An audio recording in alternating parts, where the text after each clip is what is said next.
네, 우리 하나님 말씀 봅니다. 신명기 1장 6절에서 8절까지의 말씀입니다.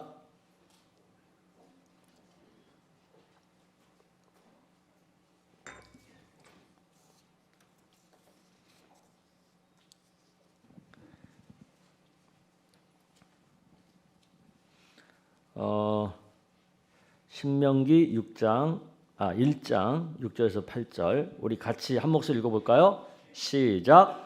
우리 하나님 여호와께서 호렙산에서 우리에게 말씀하여 이르시기를 너희가 이 산에 거주한 지 오래니 방향을 돌려 행진하여 아모리 족속의 산지로 가고 그 근방 곳곳으로 가고 아라바와 산지와 평지와 네겝과 해변과 가나안 족속의 땅과 레바논과 큰 강 유브라데까지 가라. 내가 너희 조상 아브라함과 이삭과 야곱에게 맹세하여 그들과 그들의 후손에게 주리라 한 땅이 너희 앞에 있으니 들어가서 그 땅을 차지할지니라.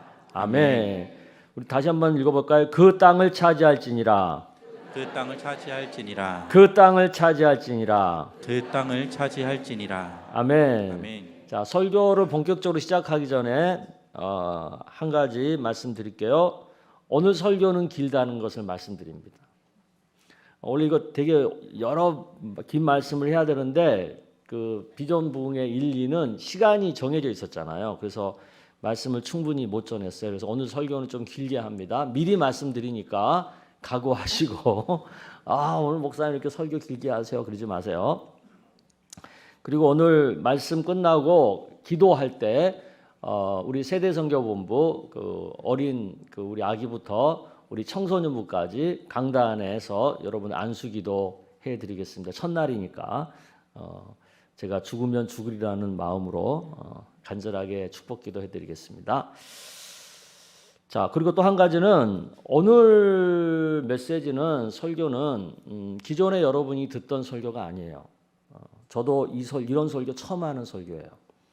그러니까 굉장히 낯설 수 있어요. 그러나 마음을 열고 오늘 하나님 말씀 속에서 이 메시지를 잘 받으면 장차 여러분 미래에 하나님과 함께하는 삶 속에 큰 은혜가 되고 복이 될 줄로 믿습니다. 아멘. 아까 80이 넘은 권사님이 저기 같이 올라오는데 저한테 얘기하세요. 목사님, 노인의 기준이 뭐예요? 그러는 거예요. 노인의 기준이 뭐냐? 왜 그러세요? 그랬더니 제가 노인들은 그 송구영신 예배 저녁에 교회 오지 말라 그랬다는 거야. 그러면서 자기가 생각을 했대. 누구를 노인이라고 하지? 내가 노인인가 아닌가? 자기가 80이 넘었는데. 그래서 제가 뭐라고 말씀드렸냐면 권사님, 노인의 기준은 이제는 나이가 아니에요. 거동을 못하고 불편하면 노년인 거예요. 움직일 수 있으면 노년이 아니에요. 제가 그렇게 말씀을 드렸어요. 제 말이 맞아요, 틀려요? 맞아요. 움직일 수 있으면 노인이 아니에요. 아무리 젊어도요, 못 움직이잖아요. 거동이 불편하잖아요. 그럼 노인이에요. 그러니까 움직이면 내 두 다리로 걸을 수 있으면 노인이 아닙니다. 아셨어요, 권사님들? 아셨어요? 자, 나는 노인이다 아니다? 지금 이 자리에 오늘 예배 시간에 오신 분들은 걸어서 오셨잖아. 그러니까 노인이 아니에요? 노인이 아니에요. 이런 마음으로, 이런 마인드로 우리가 살아야 되는 거예요. 아셨죠? 자, 오늘 이 자리에 노인은 한 명도 없습니다. 오늘 이제 가나안 땅에 대한 얘기를 할 건데요. 가나안 땅은 하나님의 아브라함에게 주신, 아브라함이 약속하신 땅이죠. 젖과 꿀이 흐르는 땅. 하나님께서 복 주시는 땅이라는 뜻이죠. 이 땅은 하나님의 축복과 사명을 받은 이스라엘 백성이 살아가야 하는 그런 곳이었어요. 그러나 가나안 땅에는 이미 가나안족이 살고 있었어요. 가나안족은 여러 개의 부족으로 나뉘어 있었고 하나님은 그 가나안 땅에 이스라엘 백성들이 들어가기까지 거의 한 400년 이상을 기다리게 했어요. 왜요? 그 가나안 족속들이 타락해가지고 더 이상 그 땅에 살 자격을 잃을 때까지. 그래서 가나안 족속들이 우상 숭배와 음행과 타락으로 가득하니까 그때 비로소 하나님은 이스라엘 백성들을 통해서 그 땅을 정복하라고 하신 거예요. 아멘. 하나님께서는 이스라엘 백성이 이런 가나안 땅을 정복하고 그 땅에서 하나님의 백성답게 살기를 원하셨어요. 하나님 말씀의 통치를 받아서 타락한 세상을 하나님 나라로 바꾸기를 원하셨어요. 아멘 해야죠. 가나안 땅을 자신들의 소유로 생각하지 않고 하나님의 소유로 인정하고 하나님의 계명과 규례를 지키며 살기를 원하셨다고요. 가나안 땅에서 하나님과 좋은 관계 속에서 하나님의 뜻을 이루며 살기를 원하셨습니다. 아멘. 하나님은 이런 기대를 가지고 이스라엘 백성들에게 말씀하시는 거예요. 그 땅을 차지할지니라. 가나안 땅을 정복할지니라. 다시 한번 그 땅을 차지할지니라. 가나안 땅을 정복할지니라. 그래서 가나안 땅을 정복하는 것이 이스라엘 백성에게는 복이 되고 소명이 되었던 거예요. 아멘.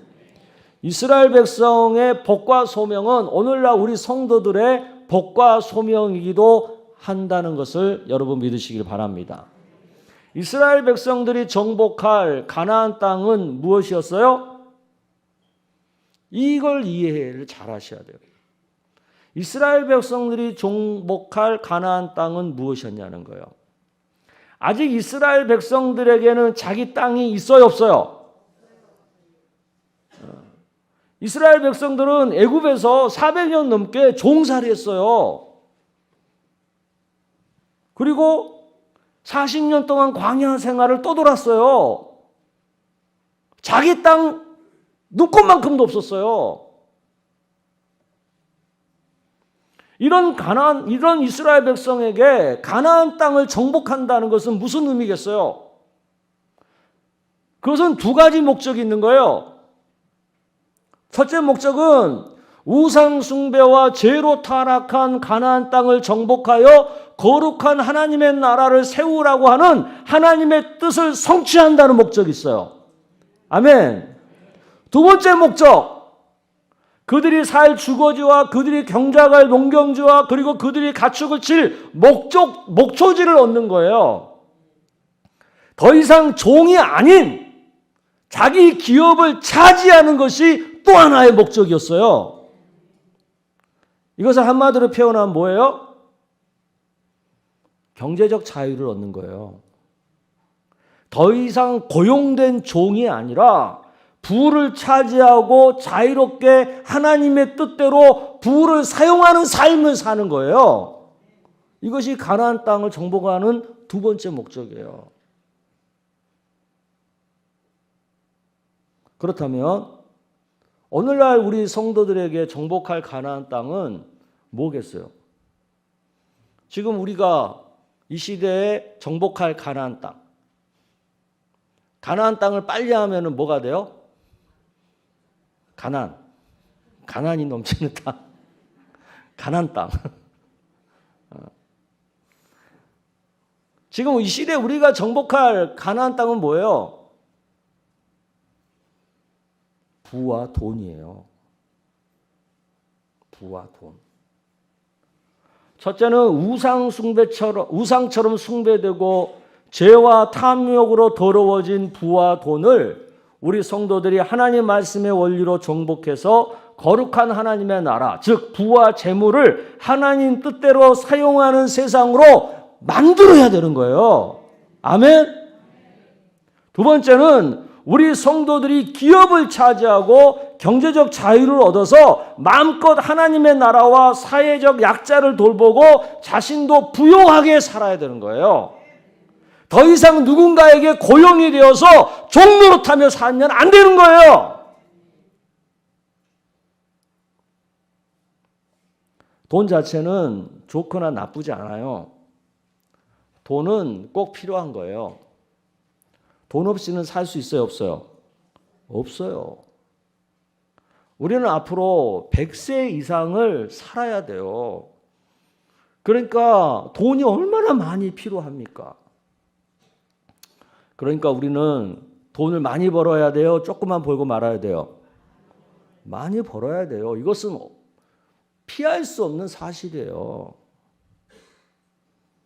오늘날 우리 성도의 사명은 돈을 말씀으로 정복하여 그 돈이 하나님이 우리에게 주시는 복이 되고 하나님 나라 되게 만들어야 될 책임이 있는 거예요. 이걸 믿으시길 바랍니다. 그런데 예수님께서 돈에 대한 경계의 말씀을 하셨습니다. 한 사람이 두 주인을 섬기지 못할 것이니 혹 이를 미워하고 저를 사랑하거나 혹 이를 중히 여기고 저를 경히 여김이라. 너희가 하나님과 재물을 겸하여 섬기지 못하느니라. 그 다음에 마가복음 10장 25절. 낙타가 바늘기로 나가는 것이 부자가 하나님의 나라에 들어가는 것보다 쉬우니라. 예수님께서 이 말씀을 하시는 의미가 뭡니까? 돈을 멀리하고 가난하게 살라는 뜻이에요. 돈을 적극적으로 정복하고 다스리며 살라는 뜻이에요. 여러분은 어느 쪽입니까? 대부분이 다 가난하게 살아요. 특별히 몇 명만 빼고는 다 가난하게 살아요. 그리고 사람들이 대부분이 그냥 40 정도 되면 다 죽어요. 그런 시절에는 돈을 멀리하고 가난하게 살라고 해도 버틸만 한 거예요. 그렇죠? 그런데 자본주의가 발달하고 인간의 수명이 한없이 길어지는 이런 시대에는 돈을 멀리하고 가난하게 사는 것이 가능해요? 그렇게 사는 삶은 너무나 비참한 인생이 되고 말죠. 사는 것이 지옥처럼 끔찍하게 될 수밖에 없죠. 그러므로 앞으로 우리가 살아야 할 세상에서는 어떻게 사는 것이 현명하겠어요? 돈을 멀리하고 살아야 됩니까? 적극적으로 돈을 정복하고 그 돈을 다스리며 살아야 합니까? 이 개념 여러분 잘 이해하셔야 돼요. 그동안 교회는 저도 그렇게 가르쳤던 것 같아요. 돈을 멀리하고 가난하게 사는 것이 좋은 것으로 가르쳤어요. 일용할 양식만 있으면 그것으로 자족하며 살라고 가르쳤어요. 그런데 이 가르침은 앞으로 우리에게 다가오는 시대에는 적절하지 않아요. 이런 가르침은 구더기 무서워 장 담그지 말라는 것과 같은 거예요. 이제는 바뀌어야 해요. 더 적극적이고 더 공격적으로 돈을 정복하고 다스리는 태세로 전환해야 돼요. 돈이 거룩한 복과 하나님 나라가 될 수 있도록 적극적으로 우리가 나서야 할 때가 되었어요. 왜요? 돈이 너무 타락했어요. 부가 너무 우상 숭배의 대상이 되어버렸어요. 이제는 가나안 땅을 적극적으로 정복해야 될 시대가 되었다는 뜻이에요. 그러면 우리 성도는 어떻게 돈이라고 하는 가나안 땅을 정복하고 다스릴 수 있을까요? 이에 대한 것을 제가 이 시간 전부 다 설명하려면 시간이 너무 많이 필요합니다. 그래서 이것에 대해서 잘 설명하고 있는 좋은 책을 여러분에게 제가 소개할 테니까 이 책 꼭 사서, 정말이에요, 이 책 꼭 사서 찬찬히 좀 잘 읽어보세요. 굉장히 이 부분에 대해서는 굉장히 적절하게 잘 쓴 책이거든요.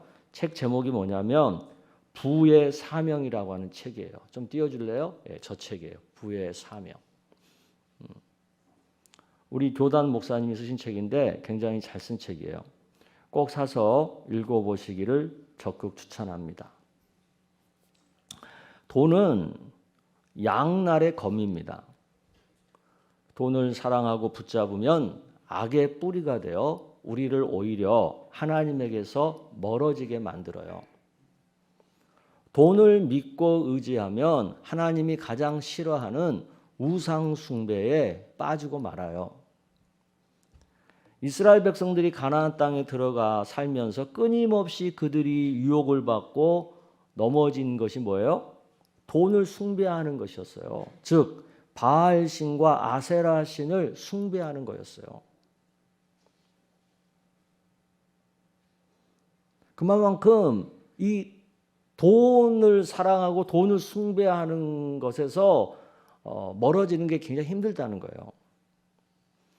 그러나 이런 시험과 유혹을 잘 이겨내어서 돈을 잘 벌고 잘 사용하면 하나님께서는 무엇보다도 큰 영광을 받으신다는 것을 우리는 알아야 합니다. 돈을 거룩한 복이 되고 거룩한 하나님 나라 되도록 돈을 정복하는 그것을 하나님이 너무 기뻐하신다는 것을 우리가 알아야 합니다. 어차피 돈은 필요한 거예요. 그래서 우리는 어떤 식으로라도 돈을 벌어야만 해요. 그래요, 안 그래요? 우리는 어떤 식으로라도 지금 돈 벌어야 되잖아. 기왕 돈을 벌어야 되고 돈을 사용하며 살아야만 한다면 어떻게 살아야 되겠어요? 돈을 숭배하는 삶이 아니라 돈을 정복하는 삶을 살아야 되지 않겠습니까? 돈을 많이 벌어도 돈을 사랑하고 숭배하면 결국은 돈의 노예가 되고 마는 거예요. 그러나 돈을 많이 벌어서 돈을 다스리고 살면 그건 돈을 정복하는 것이 되는 거예요. 아멘. 여러분은 돈의 노예가 되겠어요? 돈의 정복자가 되겠어요? 자, 나는 돈의 정복자가 되겠다는 분 손 들어보세요. 나는 돈의 정복자가 되고 말 거야. 손 안 든 분들은 돈의 노예예요? 네, 이제 손 내세요. 하나님께서는 우리 성도들에게 돈의 정복자가 되라고 말씀하시는 거예요. 그 땅을 차지할지니라. 돈을 정복할지니라. 아멘. 그러면 돈을 정복하고 다스리려면 가장 우선해야 될 것이 뭐겠습니까? 그것은 이 돈의 주인이 누구냐를 분명히 해야 되는 거예요. 돈의 주인이 누구예요? 내가 돈을 벌었으니까 내가 돈의 주인입니까? 내가 돈의 주인이 되잖아요. 그것은 바로 내가 돈을 사랑하고 돈을 의지하고 돈을 숭배하는 사람이 되고 마는 거예요. 하지만 돈의 주인을 하나님으로 인정하잖아요. 그리고 하나님을 위해서 돈을 우선적으로 사용하잖아요. 그러면 그게 바로 돈을 정복하고 돈을 다스리는 것을 통해서 하나님께 영광 돌리게 되는 거예요. 아멘. 세상 사람들은 교회가 11조 헌금을 강조한다고 엄청 비난하잖아요. 하지만 교회가 11조를 강조하는 데는요, 깊은 의미가 있는 거예요. 그게 뭡니까? 돈의 주인이 하나님이라고 하는 사실을 신앙적으로 고백한다는 의미가 있어요. 돈의 주인은 하나님이시고 나는 단지 하나님의 돈을 맡아 관리하는 청직이라고 하는 사실을 고백하는 것이 11조 헌금이에요. 아멘. 그러니까 돈을 벌면서도 11조를 못하는 사람은 어떤 사람이라고 할 수 있어요? 아직도 자신이 돈의 주인으로 사는 사람이라는 뜻이에요. 이런 분들은 돈 때문에 얼마든지 하나님에게서 멀어질 가능성이 높은 거예요. 우리가 돈 때문에 타락하지 않고 멸망의 길로 안 가려면 먼저 돈의 주인을 하나님으로 분명하게 선포하고 살아야 되는 거예요. 아멘. 이 땅에서 100년 이상 그리고 천국에서 영원한 삶을 살려 하면 얼마나 많은 돈이 필요하겠어요. 그래서 그 돈을 정복하고 그 돈을 다스리는 것에도요, 세 겹줄이 필요해요. 세 개의 굴이 준비되어져야 된다는 뜻이에요. 그래야 우리가 더욱 안전하게 그 먼 길을 갈 수가 있는 것입니다. 그 첫 번째 굴이 뭘까요? 첫 번째 줄, 건강이에요. 건강. 건강해야 오래 일할 수 있잖아요. 병으로 돈을 잃지 않아야 되잖아요. 몸이 약해서 일을 못하면 어떻게 됩니까? 중한 병에 걸려 오랫동안 투병하게 되면 어떻게 됩니까? 일을 할 수가 없으니까 돈을 못 벌게 되고 설령 있던 돈도 다 날리게 되지 않겠어요? 우리가 건강하기 위해서는 무엇을 조심해야 될까요? 사람이 병에 걸리는 단 2가지 원인이라고 하는 책이 있어요. 오늘 제가 책을 한 3권 소개할 텐데 여러분들 꼭 사서 읽어보세요. 되게 중요한 얘기니까. 저 책이에요. 사람의 병에 걸리는 단 2가지 원인. 일본 사람이 쓴 책이에요. 이 책에 보면 만병의 근원을 2가지로 봐요. 첫째가 체온이에요. 체온. 우리의 체온, 몸의 온도가 낮아지면 우리 몸의 순환을 매우 안 좋게 만든다는 거예요. 피와 기의 순환을 방해하게 된다는 거예요. 그러면 여러 가지 질병의 원인을 제공한다는 거예요. 그러니까 우리 인간의 몸은 36.5도잖아요. 이 36.5도의 체온을 안정적으로 유지하는 것을 잘하고 살아야 된다는 거예요. 그러니까 여러분들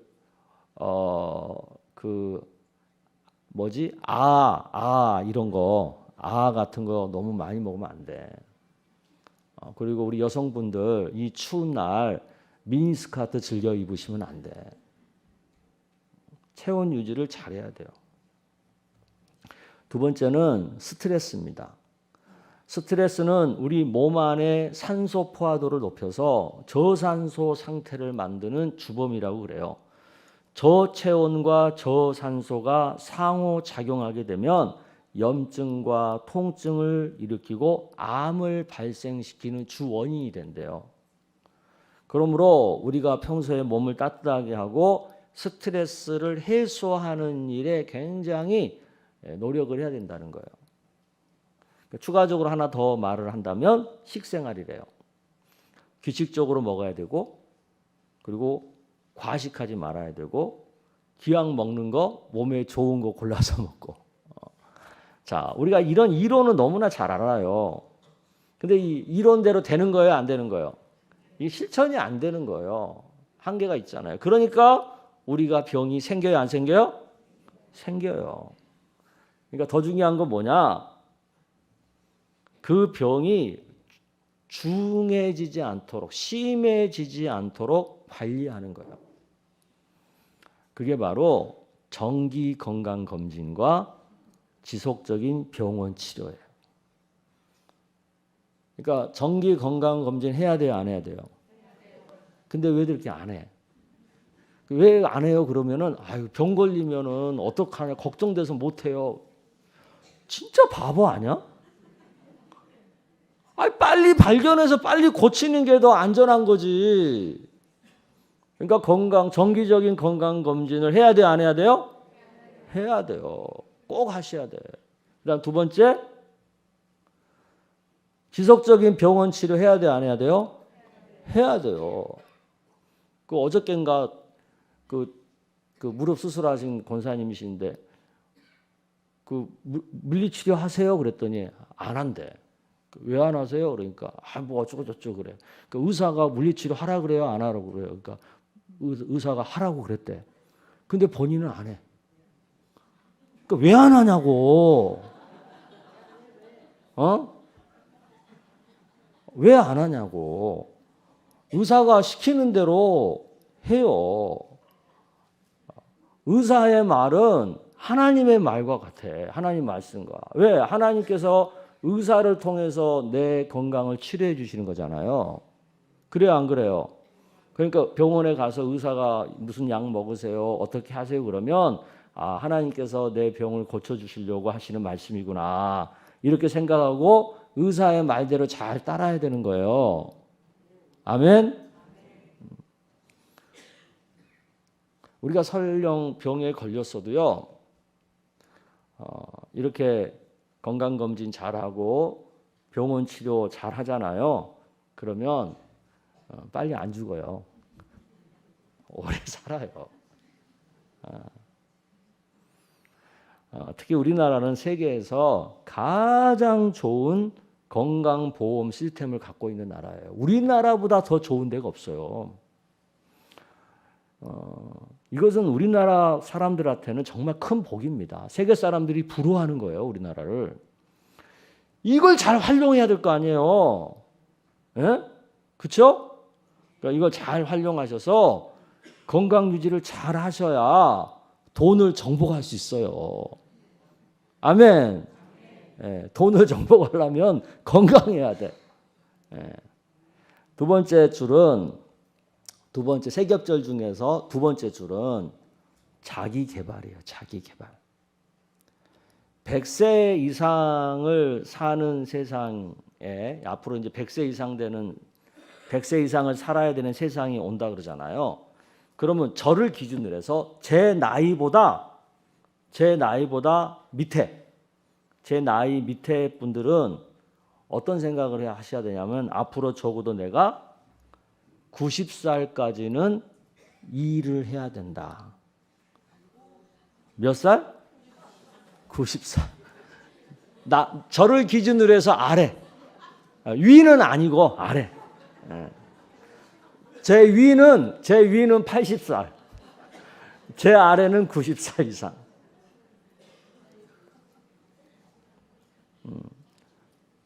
그래야 돼요. 빠르게 세상이 변하고 새로운 기술이 날마다 개발이 되는 시대에서 내가 도태되지 않고 계속해서 일할 수 있는 능력을 가지려면 어떻게 해야 돼요? 자기 개발에 힘써야 돼요. 새로운 정보와 새로운 기술을 습득하고 변화되는 세상의 흐름에 빨리 쫓아갈 수 있는 그런 부지런함으로 자기 개발에 힘써야 돼요. 이걸 잘하려면 어떻게 해야 됩니까? 지금부터 하는 얘기 잘 들으세요. 이걸 잘하려면 새로운 것을 배우는 것을 두려워하지 말아야 돼요. 새로운 것을 배우고 새로운 지식을 받아들이고 새로운 변화에 적응하고 하는 것을 두려워하지 말고 그것을 즐겨야 돼. 그리고 혼자서 스스로 학습하는 능력을 길러야 됩니다. 자, 한번 물어볼게요. 혼자 힘으로 뭔가 독학해가지고 뭔가를 해낸 경험이 있는 분 손 들어보세요. 뭐 예를 들어 독학해서 내가 기타를 연주하게 됐다라든가, 뭐 내가 독학을 해가지고 또 무슨 뭐 꽃꽂이를 하게 됐다라든가, 아무튼 자기 혼자 힘으로 독학을 해가지고 뭔가 새로운 것을 배운 경험이 있는 분 손 들어보세요. 네, 몇 분 안 되죠? 그죠? 네. 우리 학생들, 오늘 학생들 많이 와서 너무 감사한데, 여러분들 학교 다닐 때 공부 잘하는 거, 학교 성적 좋은 거, 뭐 기왕 그러면 좋겠지만 그거 그렇게 중요한 거 아니야. 진짜 중요한 건 뭐냐면 자기 스스로 학습하는 능력을 터득하는 거예요. 혼자 힘으로 공부하는 것을 주도적으로 할 수 있는 요령을, 법을 터득하는 거예요. 그러니까 뭐든지 내가 배워야 되겠다라는 마음만 먹으면 혼자 힘으로 독학을 할 수 있는 능력. 이 능력이 있는 사람은 앞으로 미래에 걱정할 필요가 없어요. 왜? 계속 배우면 되니까. 그래서 이 능력을 기르셔야 돼요. 그러니까 아직 한 번도 나는 혼자 힘으로 뭐 해본 게 없다 하는 분은 뭐든지 좋아요. 뭐 악기를 하나 배우든지 무슨 운동을 하나 배우든지 뭐든지 좋으니까 무슨 자격증을 하나를 뭐 따보든지 뭐든지 좋으니까 올해 2024년에 도전하세요. 그래서 뭔가 새로운 것을 혼자 힘으로 해내는 것을 해보세요. 아멘? 이걸 한번 해보면 그 다음부터 새로운 거 배우는 것은 어려운 거 아니야. 왜? 원리가 다 똑같거든. 그래서 한 번도 이런 거 해본 경험이 없는 분들은 반드시 올해 2024년 뭐라도 좋으니까 꼭 이것을 한번 경험해 보시고 그 이후로 계속 뭔가 새로운 것을 배우는 것에 도전하는 우리 성도님들이 되시기를 바랍니다. 직업의 귀천을 따지지 말고 자신이 할 수 있으면 어떤 일도 하겠다고 하는 마인드로 무장해야 됩니다. 죄 짓는 일만 아니면 어떤 일도 나는 할 거야 하는 이런 적극적인 의지를 가지셔야 됩니다. 우리 그 젊은 친구들도 많은데 요새 다들 뭐 대기업 간다 막 그러잖아요. 대기업 들어갈 때까지 막 재수, 삼수, 오수 막 하잖아요. 그럴 거 없어요. 현재 내 능력에 맞는데 그냥 가 아무데나. 그리고 거기 가서 열심히 하면서 내 능력을 키우면 되는 거예요. 괜히 거기 간다고 시간만 낭비하고 그러지 말고 일단 현실의 내 능력의 수준에 맞는 데 들어가서 거기서 계속 노력하는 삶을 사는 되는 거예요. 그래서 계속 노력해서 좀 나아지면 되는 거지. 직업의 귀천을 따질 필요가 없는 거예요. 왜냐하면 앞으로는 우리가 직업을 몇 개 가져야 될지 몰라요. 옛날처럼 직업 하나 가지고 평생 은퇴할 때까지 갖는 시대가 이제는 아니에요. 몇 개를 갈아타야 되는 시대예요. 그래서 제가 여러분에게 팁을 드릴 테니까 첫 번째 팁은 일주일에 하루를 정하세요. 그래서 그 하루는 자기를 개발시키는 일에 전적으로 시간을 투자하는 거예요. 그래서 집중해서 새로운 지식과 정보와 기술을 배우는 일에 힘쓰는 거예요. 그날은. 또 하나의 팁을 드린다면 7년이나 10년을 한 텀으로 정해가지고 새로운 분야에 도전할 계획을 세우는 거예요. 그러려면 미리 매일 조금씩 3년이라고 하는 시간을 정해놓고 준비하는 거예요. 그래가지고 7년이나 10년마다 한 번씩 일을 바꾸는 거죠. 그리고 늘 새로운 일에 도전하는 거죠. 그렇게 해서 90살까지 일하는 사람으로서 나를 개발하고 사는 거예요. 이렇게 살아야만 해요, 앞으로. 이게 되는 사람은 계속해서 자기 삶을 잘 살아가는 거고 이게 안 되잖아요. 그러면 중간에 멈춰 서는 거예요. 그래서 오늘 말씀을 듣고 여러분들 집에 가서 이런 말씀을 듣고 집에 가서 잠이 오면 안 되지. 잠이 와? 잠을 잘 수가 없지. 계획을 세워야지. 계획을. 그래서 80세, 90세까지 계속해서 일할 수 있는 능력을 개발하시기를 바랍니다. 근데 제가 이 설교를 하면서요, 제 마음은 너무 아파. 제가 비전부흥회 1, 2, 3, 오늘까지 하면서 제 마음은 사실 너무 무겁고요. 너무 아파요. 왜? 제가 여러분 힘들어하는 거 알잖아. 여러분 지금도 이 사는 것을 너무너무 버거워하고 고생하고 그런 걸 내가 알잖아.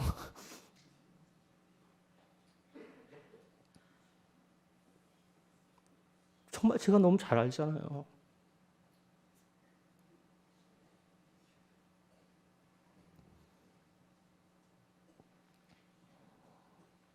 그 제 마음은 그냥 그만해도 돼. 그냥 다 때려쳐도 돼. 야, 괜찮아. 그냥 막 살아도 돼. 정말 그러고 싶어요. 할 수만 있다면. 그런데 그게 안 되잖아요. 인생이라는 게. 막말로 더 이상 도저히 못 살겠다고 해가지고 내가 그냥 자살했어. 그러면 그렇다고 끝나냐고요, 그게. 그렇다고 뭔 영원한 삶이 안 사라지냐고요. 갈 수밖에 없는 길이에요. 갈 수밖에 없는 길이야.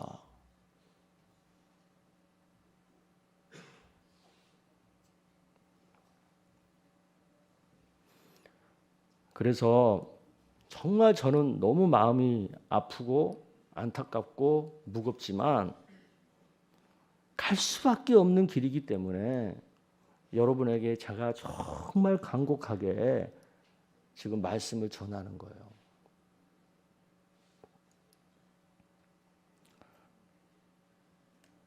첫 번째 돈을 정복하기 위해서 첫 번째 줄이 뭐였어요?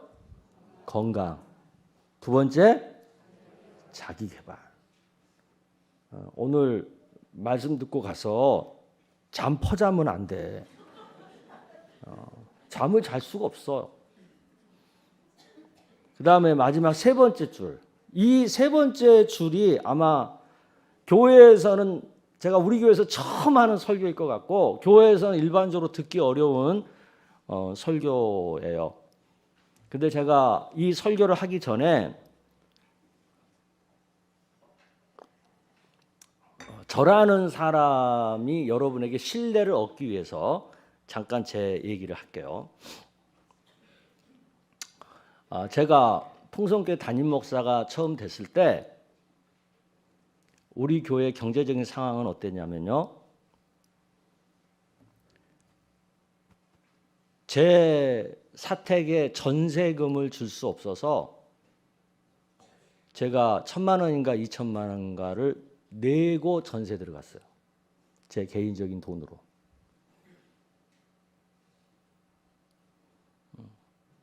그리고 우리 교회 소유의 부동산이 단 하나도 없었어요. 유일하게 하나 있었던 집, 제 전임 목사님이 이제 교회 그만두시니까 그분 드렸어요. 그래서 우리 교회는 교회 소유의 부동산이 이 예배당 건물 말고는 하나도 없었어요. 그리고 우리 교회 부채는 30억이 넘었어요. 제가 담임 목사 됐을 때 시점이 그래. 그런 교회에서 제가 담임 목사를 시작했어요. 근데 지금은 어떻게 됐나요? 지금? 저기 오장로님 우리 교회 부동산이 몇 개지? 예? 많아요. 근데 부동산이 많다는 게 중요한 게 아니고 더 중요한 건 뭐냐면 그 부동산 가격이 처음에 살 때보다 지금 현재 다 배 이상이 됐다는 거예요.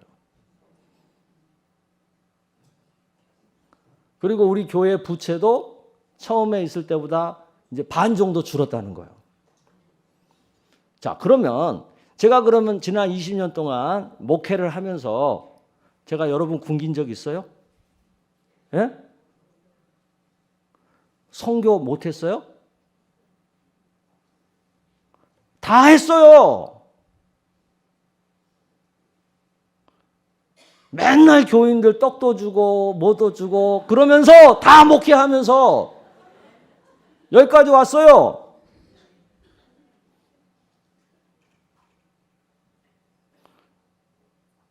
여러분 빚 있는 분한테 한번 물어볼게요. 빚 갚는 거 쉬워요? 어려워요? 어려워요. 근데 지난 20년 동안 우리 교회는 그 어려운 일을 해왔어요. 그것도 부동산 사가면서. 그러니까 제 실력을 알겠죠? 저를 신뢰하시겠죠? 네. 저를 신뢰해야 지금부터 제가 하는 말씀을 여러분이 잘 들을 수가 있어. 세 번째 줄은 뭐냐면 투자예요. 투자. 세 번째 줄은 투자입니다. 공동 번역으로 된 전도서 11장 1절 2절을 여러분 읽어보겠습니다. 시작. 돈이 있거든 눈 감고 사업에 투자해 두어라. 참고 기다리면 언젠가는 이윤이 되어 돌아올 것이다. 세상에서는 어떤 불운이 닥쳐올지는 모르니 투자하더라도 대여섯 봉으로 나누어 하여라. 예, 이게 성경이에요, 성경. 근데 요새 시대 말로 번역을 한 거지. 이 말씀은 투자에 대한 성경적 가르침입니다. 투자는 하늘과 땅 양쪽에 다 해야 되는 거예요. 하늘의 투자에 대해서는 마태복음 16장 19절에서 21절에 나옵니다. 여러분 읽어볼게요. 시작. 너희를 위하여 보물을 땅에 쌓아두지 말라.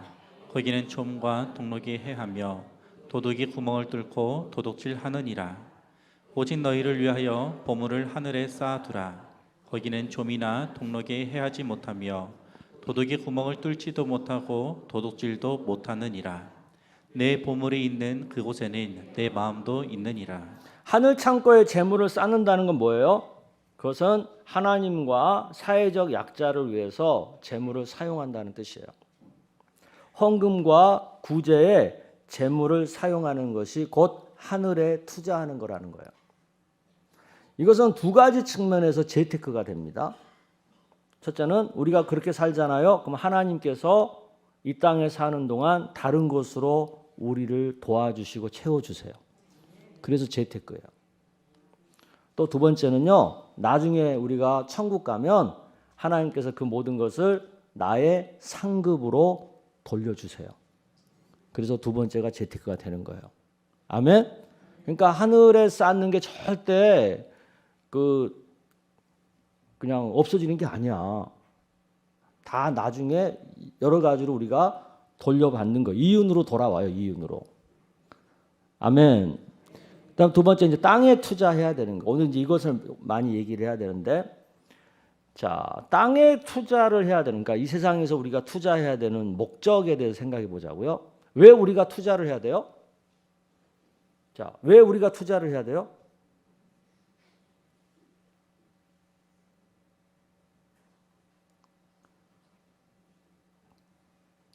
왜 우리가 투자해야 돼요? 박 전사님, 왜 우리가 투자해야 돼요?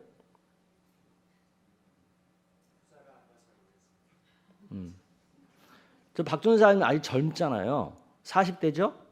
근데 40대인데 투자를 잘 모른대요.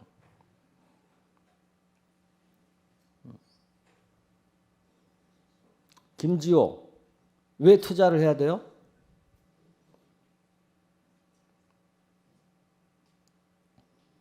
대답을 못하죠.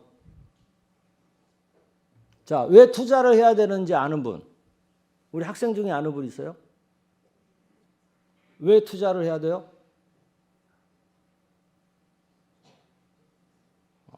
이게 우리의 현실이에요. 그러니까 왜 투자를 해야 되는지를 몰라요. 왜 투자를 해야 되냐면 돈이 돈을 버는 시스템을 구축하기 위해서 투자해야 되는 거예요. 따라서 해봅시다. 돈이 돈을 버는 시스템. 예. 그냥 돈이 그냥 자동으로 지가 알아서 돈을 막 벌어. 그냥 내가 자고 일어나면 지가 알아서 돈을 벌어. 이 시스템을 구축하기 위해서 투자를 하는 거예요. 노동을 통해서 우리가 일을 해가지고 돈을 버는 것에는 한계가 있고 한정이 있어요. 그러니까 노동을 할 수 있을 때 우리는 돈이 돈을 버는 시스템을 구축해 놔야 되는 거예요. 그래야 더 이상 내가 일하지 못할 때가 와도 안정적으로 살아갈 수가 있는 거예요.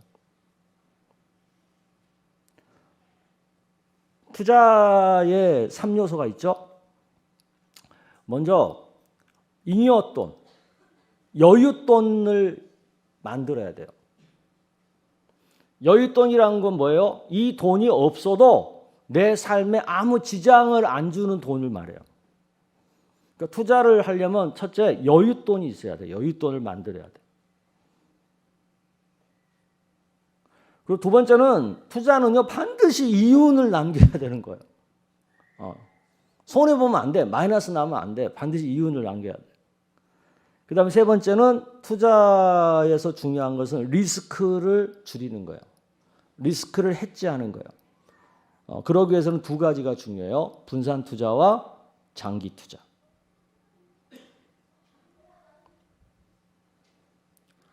성경은 돈 욕심에 사로잡혀 투기하는 것은 금하지만 돈을 정복하기 위한 투자에 대해서는 적극 권장합니다. 여러분, 투자와 투기의 차이가 뭐죠? 투자와 투기의 차이, 첫째, 내 돈으로 하느냐, 남의 돈으로 하느냐. 내 돈으로 하는 것은 투자예요. 남의 돈을 가지고 빌려서 하는 것은 투기예요. 두 번째, 장기적인 투자냐, 단기적인 투자냐. 장기적인 것은 투자예요. 단기적인 것은 투기나 트레이딩이라고 그래요. 세 번째, 분산이냐, 몰빵이냐. 분산은 투자인데 몰빵은 투기예요. 이 세 가지로 투자와 투기를 우리가 구분할 수가 있는 겁니다. 투기는 돈 욕심을 하는 거예요. 지금 제 얘기 잘 들으세요. 지금 투기하는 사람 많아. 우리 교회에 지금. 투자한다고 하면서 투기하는 사람들 많아요. 그래서 돈 잃는 사람 많아. 투기는 돈 욕심으로 하는 거예요. 한 방에 뭐 잡겠다는 욕심. 근데 이거 갖고는 절대 돈을 벌 수 없어요. 다 잃어요. 투자는 돈을 정복하는 소명으로 하는 거예요. 아멘? 돈을 정복한다고 하는 소명으로 하는 게 투자예요. 자, 투자와 트레이딩의 차이가 있죠. 투자는 세월, 타임, 시간으로 리스크를 줄이는 거예요. 리스크를 해칭하는 거예요.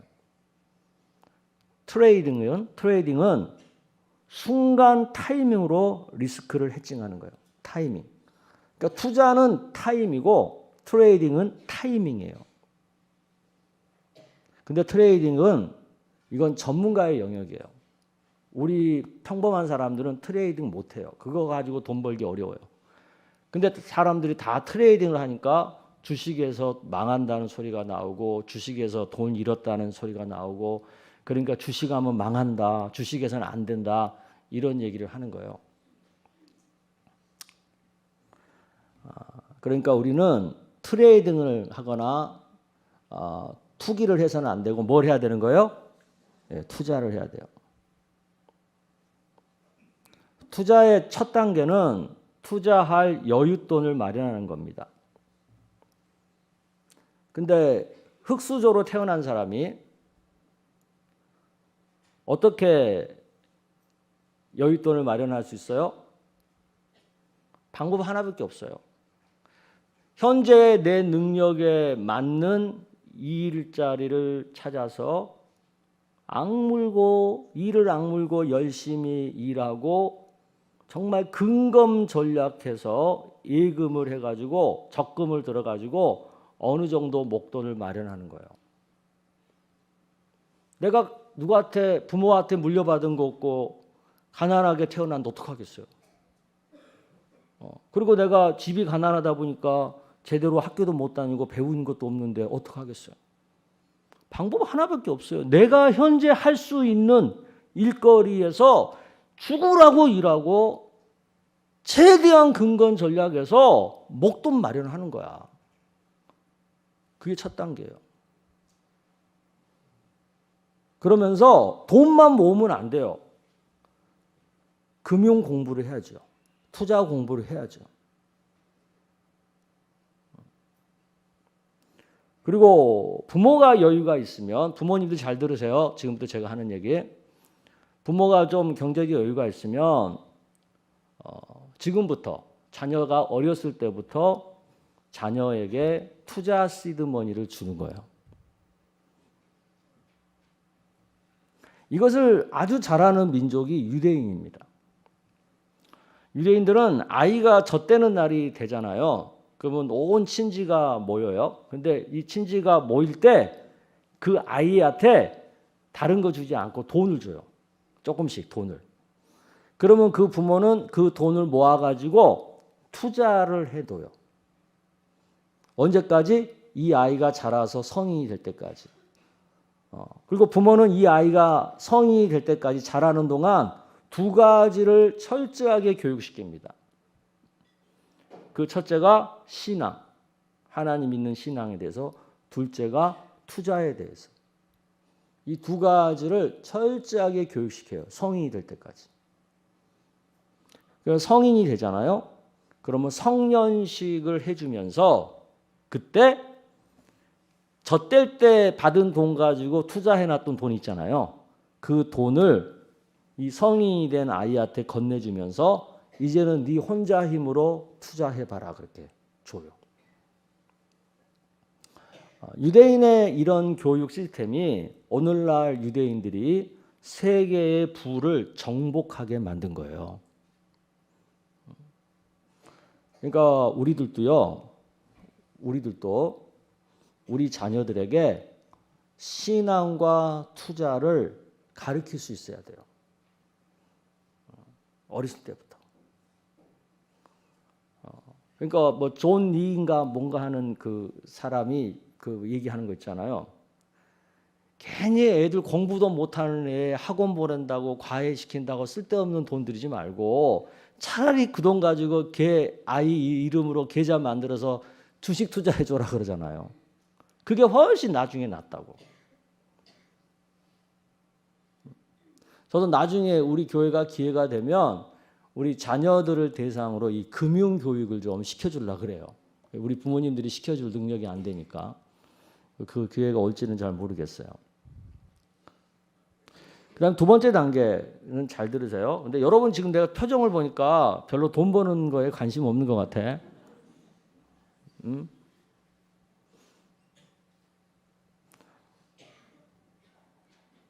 둘째 단계는 만들어진 여유 돈으로 꾸준히 이윤이 나는 투자를 하는 거예요. 근데 이것에 있어서 가장 중요한 것은 투자할 종목을 잘 선택하는 겁니다. 전에 우리나라가 이것에 뭐에다 투자해서 돈을 벌었어요? 예? 뭐에 투자해야 돈을 벌었어요? 부동산. 80년대, 90년대. 부동산에 투자해야 돈을 벌었어요. 그때 우리나라는 부동산 투자하면 무조건 돈 버는 때였어요. 그때 여러분 부동산 투자했어요? 못했어요? 왜 못했냐고.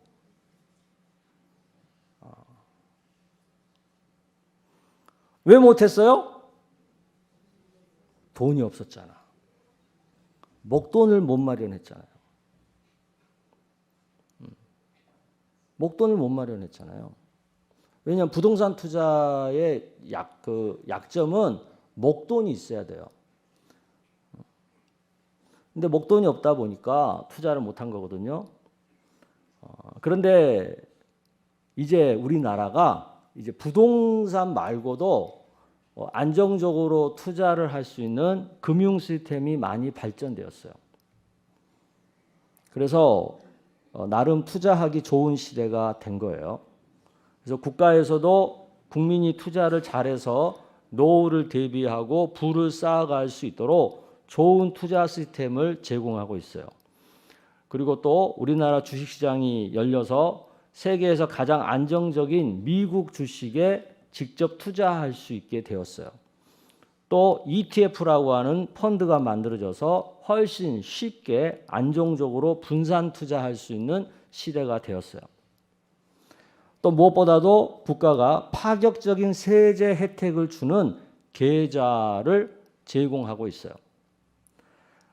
우리는 이런 시스템을 활용해서 돈을 정복하는 소명감을 가지고 적극적으로 투자를 할 수 있는 그런 여건이 다 마련되었다는 거예요. 옛날 몇 년 전만 해도 이런 여건이 마련되지 않았어요. 그래서 하려고 해도 하기가 어려웠어요. 그런데 지금은 누구나 어느 정도 공부만 하면 누구나 할 수 있는 그런 여건이 마련됐다는 거, 환경이 그렇게 조성이 되어 있다는 거예요. 그래서 첫 번째, 여윳돈을 잘 투자할 수 있는 특별한 혜택이 있는 좋은 계좌가 있어요. 이건 돈 받고 알려줘야 되는 건데, 소위 황금 만능 계좌라고 부르는 ISA 중개형 계좌라는 게 있어요. 이 계좌는 여러 가지 세제 혜택을 주는 거예요. 연 2천만 원씩 5년간 1억까지 한도로 투자할 수 있는 계좌예요. 그리고 이 계좌에서는 국내 주식이나 국내 상장, 해외 ETF나 채권 등에 얼마든지 투자할 수 있는 거예요. 이거 굉장한 혜택이 있어요. 왜 이런 걸 해주냐면 국민들이 5년 안에 1억 정도 이상의 시드머니를 만들 수 있는 기회를 주려고 이 계좌를 열어주는 거예요. 이건 혜택이에요. 국가가 주는. 그러니까 이 혜택을 이용할 줄 알아야 되겠어요? 몰라야 되겠어요? 알아야죠. 뭐라고요? ISA 중개형 계좌. 우리 이현정 전사님 이런 거 하나도 지금 TPT 작업을 안 했거든요. 왜 그랬을까요? 몰라. 모르는 거예요. 그러니까 금융 지식이 없는 거예요. 두 번째는 이거 잘 들으세요. 두 번째는 적립식으로 연금을 준비하는 투자가 있어요. 연금에 세 가지가 있다는 거 아시죠? 국민연금, 퇴직연금. 이 퇴직연금에 대한 계좌가 IRP 계좌라는 거, IRP. IRP 계좌 들어보신 분? 손 내리시고. 처음 듣는 분? 오, 처음 듣는 분이 더 많아, 처음 듣는 분. IRP 계좌라는 게 있어요. 직장인들은 이거 알 텐데, IRP 계좌. 그 다음에 세 번째가 연금저축펀드라는 게 있어요. 이건 개인연금을 들 수 있는 거예요. 이 세 가지는요, 노후 대책을 해결하는 세겹줄 연금 계좌라고 보면 돼요. 그러니까 이 중에서 하나만 해갖고는 불안해요. 이 세 가지를 다 갖춰야 훨씬 안정적으로 내 노후 대책을 할 수 있는 그런 거죠. 그러니까 여기는 그냥 적금 넣듯이 내 형편껏 내 그 한도 내에서 형편되는 데서 적금 넣듯이 꾸준히 투자하면 노후가 안정이 될 수 있어요. 옛날에는 부동산에 투자해서 월세를 받아 먹을 수 있었으면 좋았는데 이제는 그러기가 쉽지 않잖아요. 그래서 이런 거가 필요하다는 거예요. 부의 추월차선이라고 하는 책이 있습니다. 이 책도 좀 보여주세요.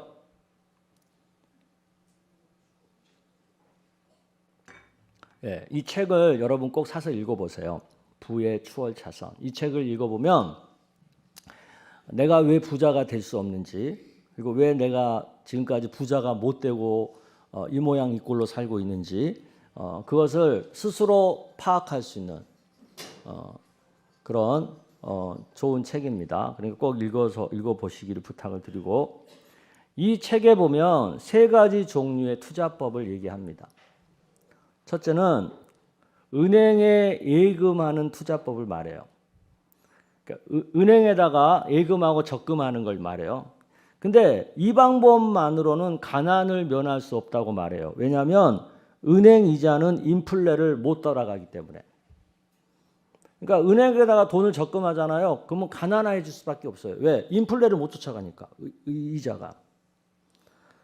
두 번째는 매월 적립식으로 투자하는 거예요. 이 방법은 그냥 가난하지는 않고 그냥 어느 정도 평범하게는 살 수 있게 하는 투자법이라고 말해요. 왜냐하면 이건 시간이 많이 걸리고 또 큰 부를 이루기는 어려우니까. 그러면서 저자가 강조하는 건 세 번째 얘기를 하는데, 사업을 하라는 거야. 사업을. 어떤 무슨 아이디어로 내서 그걸 가지고 사업을 해서 거기서 충분한 잉여 재산을 만들으라는 거지. 그리고 그 큰 금액을 한 번에 투자를 해서 돈을 버는 시스템을 구축하라는 거예요. 그게 큰 부자가 될 수 있는 방법이라는 거예요. 누가 모르냐고. 아무나 사업을 하냐고요. 아무나 사업에 성공해가지고 큰 돈을 벌 수 있냐고요. 그러니까 그건 아무에게나 해당되는 건 아니고 아무튼 그런 방법이 있다는 거예요. 근데 이 세 가지 투자법에서 우리가 응용하고 이렇게 적용할 수 있는 것이 있어요. 여기서 우리는 세겹줄 투자를 배울 수 있어요. 첫째가 여유 목돈 만들기.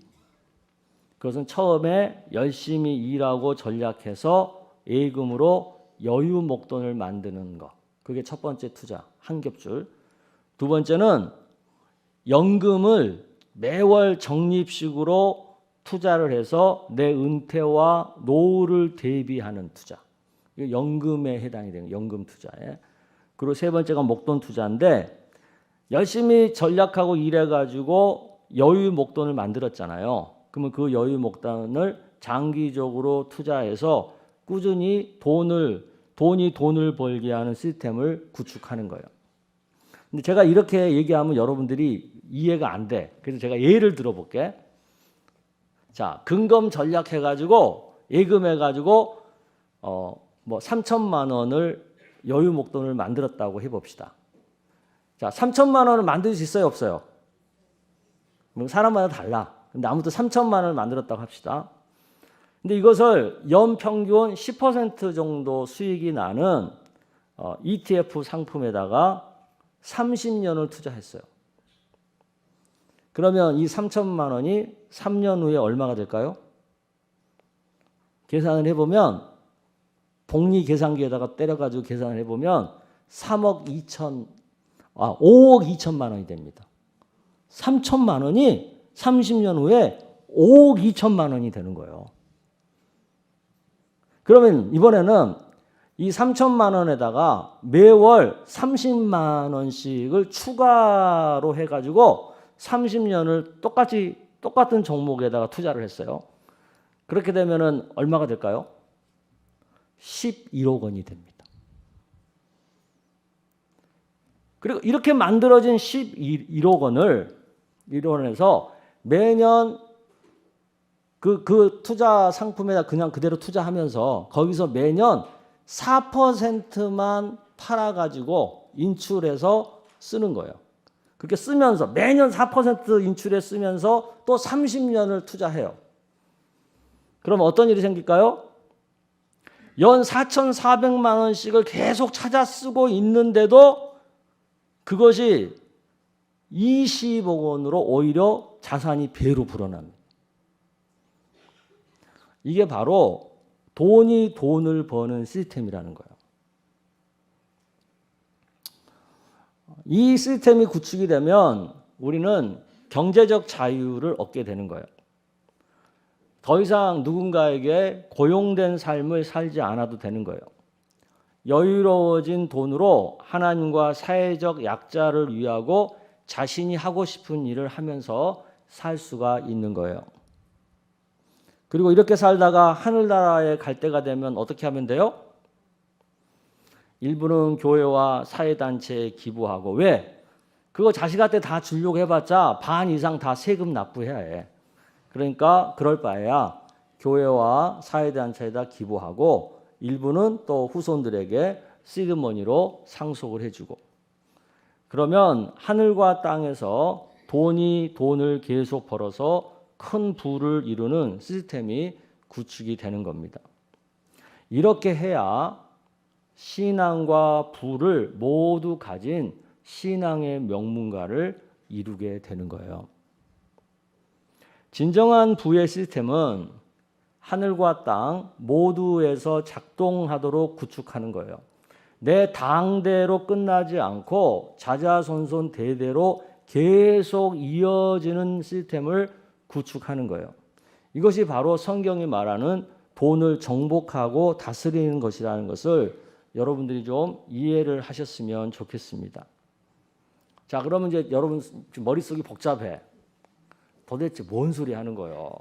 뭐 증권, 뭐 주식 이런 얘기 하는데 그러면 계좌라는 것은 어디서 만들고 구체적으로 무슨 종목을 사야 되는 거고 뭐 어떻게 하는 거야? 도대체 모르겠어. 목사님 혼자서 떠드는데 뭔지 하나도 모르겠어.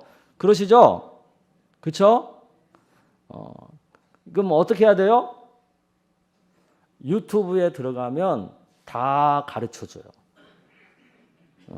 여러분이 관심만 갖고 유튜브에 들어가서 주식 투자 어떻게 하지? 주식 계좌 어떻게 만들지? 무슨 종목에다가 투자를 해야지 안정적으로 투자할 수 있지? 이런 거 물어보잖아. 다 가르쳐줘요. 그러니까 투자는요. 스스로 배우고 깨달아질 때까지 이해할 때까지 스스로 배우고 스스로 결단하고 그리고 스스로 실천하는 겁니다. 누구 말만 듣고 오늘 제가 얘기한다고 제 말만 듣고 무조건 이것저것 따지지 않고 무조건 오늘 저녁에 가서 주식 계좌 열어가지고 거기다가 뭐 아무거나 팍 사고 이러면 돼요, 안 돼요? 이렇게 하면 100% 망하는 거예요. 반드시 스스로 배워야 되고요. 스스로 결단하고 선택해서 투자하는 거예요. 스스로 배워서 할 수 없다. 그러면 애초에 투자할 생각을 하지 말아야죠. 투자를 시작하기 전에 먼저 여윳돈을 모아야 되잖아요. 그럼 여윳돈을 모으는 동안 투자에 대한 공부를 하는 거예요. 병행하는 거예요. 그래서 내가 충분히 그 부분에 대해서 지식을 갖고 확신이 생길 때까지 공부를 하고 하는 거예요. 그런데 문제가 있죠. 어떤 문제입니까? 건강관리, 자기개발, 돈 정복에 대해서 지금 얘기 들었죠? 그래서 들어서 안다고 해서 이해한다고 해서 다 이대로 실천이 돼요, 안 돼요? 안 돼요. 개인의 능력과 형편의 차이 때문에 결과가 많이 달라져요. 이스라엘 백성들도 가나안 땅을 정복하고 각자 기업을 제비 뽑아서 받았지만 세월이 흐르면서 이 부의 격차가 점점 크게 벌어졌어요. 이것은 어쩔 수 없는 인간 사회의 현상이에요. 그래서 하나님께서는 능력이 많은 사람이 상대적으로 능력이 부족해서 사회적 약자가 된 사람들을 돌볼 것을 강조하셨어요. 초대교회도 보면 있는 자들이 자신의 소유를 내어놓아 없는 자들이 가져다가 쓰도록 소위 공유 시스템을 구축했어요. 공산주의는 없는 자들이 계급투쟁으로 있는 자의 것을 강제로 빼앗는 것을 정당화하는 시스템이에요. 하지만 성경의 시스템은 있는 자들이 자발적으로 자신의 재물을 사회적 약자에게 나누어주는 시스템이에요. 성도가 가난하고 교회가 가난하면 우리는 사회적 약자가 되고 말아요. 그러면 돈을 정복하는 사명을 성취할 수 있어요, 없어요? 없어요. 그렇기 때문에 우리 성도들과 교회는 돈을 정복하는 사명 성취를 위해서 누구보다도 적극적으로 건강을 관리하고 자기 개발에 힘쓰고 투자에 적극적으로 나서야 하는 거죠. 이 돈 정복에 대한 세 겹줄 그림을 좀 보여주세요. 네, 저거예요. 돈을 정복하기 위해서는 투자, 건강, 자기개발 이 세 가지의 삼겹줄이 필요하다는 거예요. 근데 제가 하고 싶은 얘기는 지금부터예요. 이렇게 돈을 정복하겠다고 적극적으로 노력을 했어요. 열심히 했어요. 그런데 내 능력의 한계가 있어서 그 뜻을 내 생각만큼, 내 기대만큼 이루지 못했어요. 그럴 수 있잖아요. 그러면 어떻게 해야 돼요? 그러면 어떻게 해야 돼요? 낙담하고 좌절하고 그래서 하나님 원망하고 하나님이 돈 정복하라고 해가지고 내가 나름대로 한다고 했는데 왜 안 되냐고! 도대체 뭐예요? 막 그러면서 하나님 원망하고 아이 하나님 믿을 필요 없어 막 그러고 하나님 떠나야 돼요? 아니죠. 내가 기대한 만큼 이루지 못했다 할지라도 그 땅을 정복하려고 노력하고 애쓴 거에 대해서 하나님이 기억하세요? 기억하지 않으세요? 기억하죠. 이게 중요한 거예요. 기억하죠. 그래서 그 노력에 대해서는 하나님께서 천국에서 갚아주시는 거예요.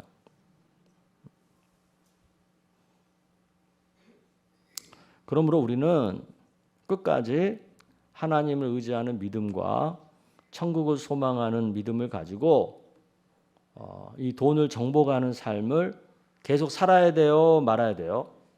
살아야 돼요. 내 능력이 닿는 데까지. 내가 할 수 있는 데까지. 이게 중요해요. 그리고 남 비교할 필요 없어요. 내 수준에서, 내 형편에서, 내 상황에서 할 수 있는 최선으로 하는 거예요. 건강 관리하고 자기 개발에 힘쓰고 또 나름 할 수 있는 선에서 투자하고 그래서 내가 한 거 정도에서 감사하고 만족하고 그리고 내 당대만 생각하지 말고 내 때 그 뜻을 못 이뤘으면 내 다음 세대, 내 자녀 때 이루도록 또 기꺼이 시드머니 제공해 주고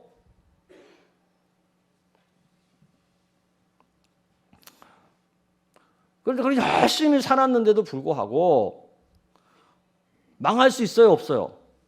망할 수도 있어요. 그래서 망해서 내가 사회적 약자가 될 수 있어요. 그렇죠? 그럼 어떻게 해야 돼요? 사회적 약자가 돼서 누군가에게 도움을 받고 산다. 어떻게 해야 돼요? 그거 인정하고 감사하게 생각하고 그러면서도 하나님 잘 믿고 그래서 천국에서 받을 상을 기대하면서 사는 거죠. 끝까지 믿음으로. 아멘? 그게 중요한 거예요. 제가 비전 부흥회를 통해서 미래를 대비하는 세 겹줄을 말씀을 드렸어요. 첫 번째 줄은 하나님의 거룩함으로 강력한 경쟁력을 갖는 거죠. 이거 좀 띄워주세요. 하나하나. 예, 이게 첫 번째 경쟁력에 대한 거죠. 두 번째는 멀리 가기 위해서 하나님, 가족, 교회와 함께하는 거죠. 그리고 세 번째 줄은 건강관리, 자기개발, 그리고 투자로 돈을 정복하는 거죠. 자, 이 경쟁력, 함께함, 돈 정복 이 세 개를 또 삼겹줄을 다 합치면 어떻게 돼요? 저렇게 되는 거예요. 자, 그러면 총 3겹이 합쳐가지고 또 그게 3개가 되니까 총 9겹줄이 되는 거예요. 그러면 얼마나 내 삶이 견고하고 든든하고 안전하게 지탱이 될 수 있겠어요. 제가 저 그림을 여러분 링크에다가 다 보내드릴 테니까 여러분 핸드폰 화면에다가 저장해 놓고 매일 보세요. 매일 보면서 나는 미래를 대비하는 누구야? 하나님 나에게 이 3겹줄을 3겹줄을 허락해 주십시오. 라고 기도하시길 바라요. 아멘. 오늘 이번에 비전 부흥회를 통해서 제가 3번의 설교를 했는데요. 이 3번의 설교 말씀을 여러분들이 좀 잘 들으셔서 반복해서 들으셔서 자기 것으로 잘 소화를 하셨으면 좋겠어요. 그리고 교회가 하는 영영칭이라든가 다음행이라든가 새끼 근데 여러분 새끼 도라고 있던데 이거 새끼 두예요. 영어로 두지 이게 도입니까? 새끼 두. 원래 이 말을 어떻게 만든 거냐면 새끼해였어. 새끼해. 우리 새끼하자. 그런데 새끼했다가 새끼해 하니까 약간 반말 두고 그래서 건방지대. 그러면 새끼두 이렇게 그렇게 바꾼 거거든요.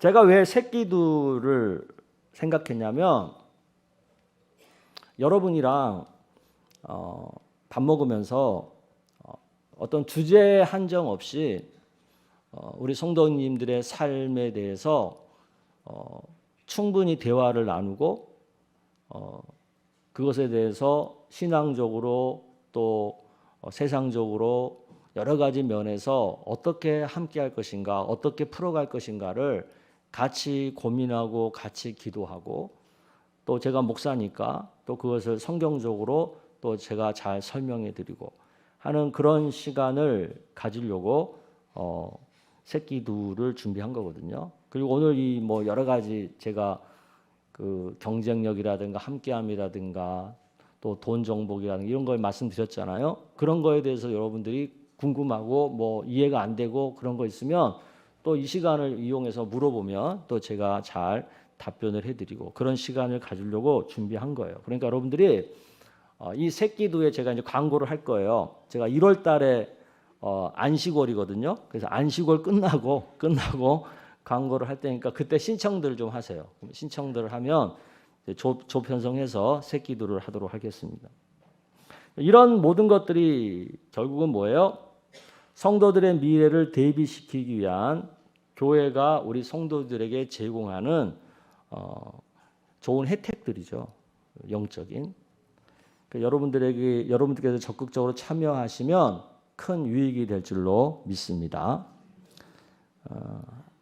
앞으로 10년을 잘 대비하면 그 후에 20년, 30년 자자손손 대대로 영원한 삶에 이르는 미래, 그 미래를 행복하게 부요하게 또 그러면서도 하나님 앞에 영광스럽게 우리가 잘 살게 됩니다. 앞으로 10년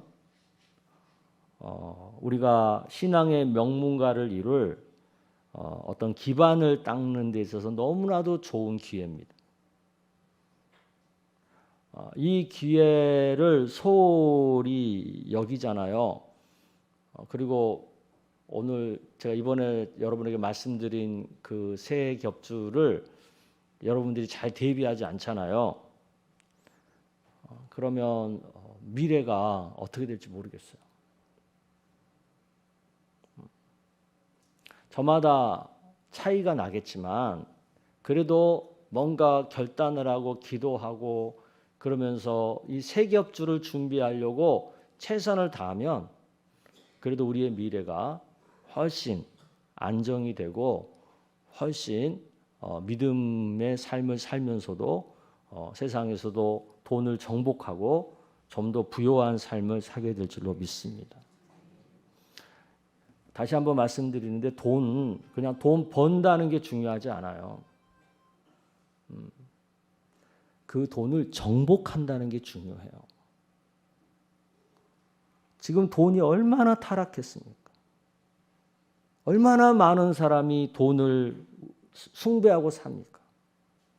그런 시대에 우리는 그 돈을 정직하게 잘 벌어서 또 그 돈을 하나님과 사회적 약자를 위해서 쓰면서 그리고 또 우리 자신들이 좀 더 부요하게 사는 것. 그건 하나님이 우리에게 허락한 복인 거예요. 그리고 사명인 거예요. 이 사명과 이 복을 누리며 살자는 거예요. 그래서 이걸 기억하시고 신앙과 부 이 두 가지를 다 가지고 하나님께 영광을 올려드리는 우리들, 또 우리 가문들, 가정들이 그다음에 우리 교회가 되기를 주의 이름으로 축복합니다. 아멘.